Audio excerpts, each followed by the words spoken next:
Welcome to Low-Key PD. In this tutorial, we're going to explore how to download your Google slide decks in a number of different formats.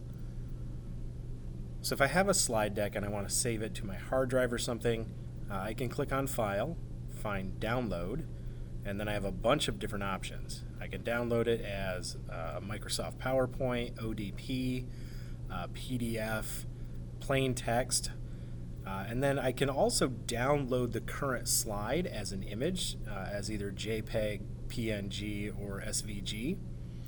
Notice though that this will only download the current slide. It's not going to save your entire presentation as an image file. If you wanted to do that, select PDF since PDF is an image file. But you can download that in a number of different formats for use on a hard drive. Maybe you save it to your phone, whatever. But you have a number of different choices there.